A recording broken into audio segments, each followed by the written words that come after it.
To the campaign here in Alberta, where voting is set to begin tomorrow across the province. Massive advanced polling, almost 700,000 votes have already been cast, underlines this as an election of intense interest to Albertans. At issue are an alien economy and the need for pipelines to connect oil sands production to the West Coast.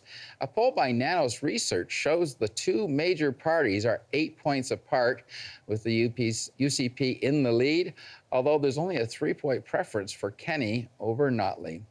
Watching closely from City Hall is someone with a vested interest in getting a premier he can work with to cure an ailing economy. Calgary Mayor Naheed Nenshi joins me from City Hall. Mayor Nenshi, the Flames are doing a lot better than the economy these days. We hear a lot about the 130,000 layoffs, the hemorrhaging potential for an energy sector that's still a powerful force for Canada. What are the stakes for Calgary and other cities in this election to turn this around? Well, as you say, Don, we're kind of concerned with a different kind of power play today. Sorry, game three, but it is important for us to think about what those stakes are, not just for Calgary, but for the country. You know, Calgary has long been the economic engine of the nation. And as you say, our unemployment rate here is now the highest in the country of any big city. Our downtown vacancy rate means that nearly 1 in 4 buildings downtown are empty, and there's a bunch of attendant problems that come with that. So one of the things that I did, as I've done in many previous campaigns, I've had 5, Premier Notley is my 5th premier since I've been mayor, if you can believe it. But we surveyed all of the candidates really extensively on issues that were important to the city. We published those results verbatim at yycmatters.ca. There's some good news in there. The good news is people are committed to the infrastructure projects we need in Calgary. There's bad news in there. Nobody knows what to do about cannabis or extended producer recycling, responsibility on recycling.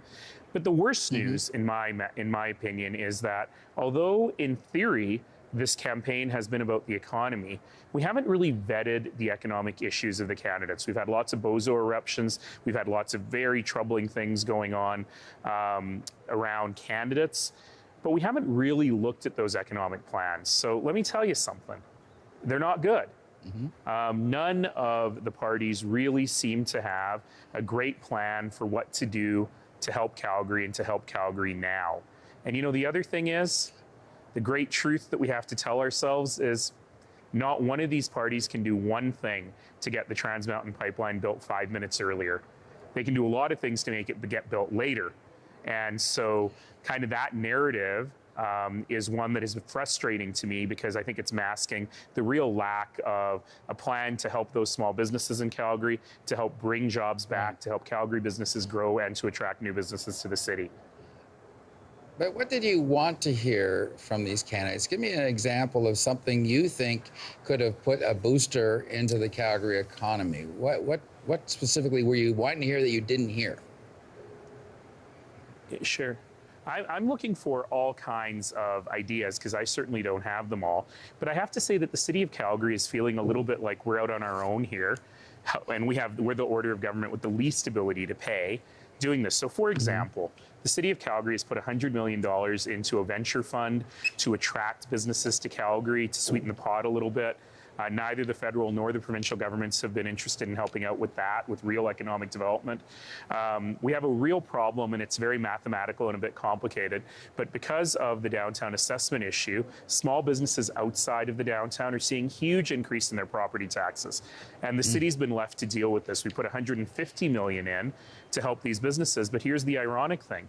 40% of those property taxes go to the province, and the province has been completely absent on this. So I was surprised that none of the parties seem to have any ideas about what to do this or with this, or frankly, any other new ideas to get Calgary back in its rightful place as the economic engine of the country.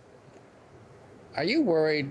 We've heard this theory that if Jason Kenney wins tomorrow, and he's going to take on a very hard line stand on eliminating carbon taxing and raising emission levels of the oil sands, that actually that might put the Prime Minister in a box where he cannot green light the Trans Mountain Pipeline, because he made that as part of a grand bargain with Notley to fight climate change. Do you worry that a Kenney government could actually, instead of being a stronger advocate for pipelines, may actually go into the reverse?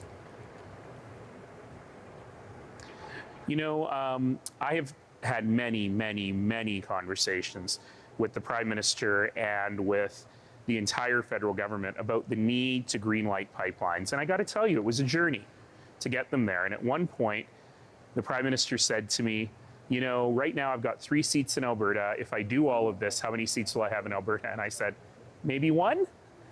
And he looked at me and he said, yes, but it's the right thing to do, and it's something we've got to do. And so I feel like regardless of who wins this election, I'm going to have to do a ton of work to make sure that we are still moving forward with these pipelines. But I've certainly heard the theory that you've expressed. Your former Postmedia colleague, Don Braid, has written about it in some detail. Because here's the thing.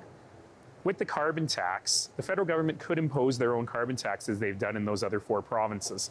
And so if I'm the Prime Minister, I'm probably not worried about that. But that emissions cap on the oil sands, which was agreed to after much negotiation with the oil companies, getting everyone on board, it was part of that grand bargain. And if we have a new government tomorrow that turns off the taps to BC and reduces and gets rid of that emissions cap, if I'm the Prime Minister, it's harder for me to make that commitment that this is the right thing to do, especially in an election year. So I would tread softly on this, but I know I'm going to have to do some work to make sure I'm continuing to make that case. Yeah, tell me, speaking of that threat to cut off flow of oil and gas to BC, what do you think of that? Is that a neighborly thing to do? Do you think it's necessary, or is this just political rhetoric on hyperbole overkill? I have been incredibly critical of Premier Horgan. I've said some, frankly, not very nice things about the way he's managed this situation, and I stand by those things. I also understand that thanks to a lot of hard work, even from folks like me going to Vancouver and making the case for the pipelines, that public support in British Columbia for the pipelines is well above 50%, even in Vancouver, and at about 50% on the island. Given that, it doesn't make a ton of sense for me to penalize people who are just trying to go to work or trying to transport goods for something that we're a little bit irritated with their government. And quite frankly, there's nothing on the table at the moment that the Premier of British Columbia is doing to stop the pipeline. So, you know, sometimes you got to keep your powder dry. I was very in favor of this law. I continue to be in favor of this law, but you got to use it at the right moment, not just to use it because it's a helpful thing to say before an election. Okay, very quickly, if I could, UPC candidates, the ones that are still in the race and some of the ones that left the race, said some fairly incendiary issues about tolerance, homophobia, racial intolerance. Are you worried that this is going to be built in if the Jason Kenney government is elected tomorrow? I'm not worried that it's going to be built into the government. I have no evidence whatsoever that Jason Kenney feels that way. But I'm going to tell you a quick story, Don. I met a woman a couple weeks ago, a 98-year-old woman called Marta Cohn. She's 4'0", and she was a Jewish French resistance spy in the Second World War. And I was giving her a white hat, as mayors of Calgary do, and she interrupted me when I said, "Thank you for the work you do." And she said, "I can't stop what I'm doing because the world today is 1935. It's exactly 1935, and I know the next chapter." So I'm 98 years old, but I can't stop. And we can't stop. This stuff is terrifying. In 2012, the election in Alberta turned because of one homophobic comment. One. And there have been some 25 candidates who have made hateful comments, mostly, not entirely, mostly in the UCP, but spread across. And this kind of discussion, this kind of debate, this kind of what's going on with our society, it troubles me greatly. And we have to do something about it. And it's important that people, you know, people are saying, well, I'm going to plug my nose and vote about the economy and not listen to this stuff. But ignoring this stuff means you're complicit in this stuff.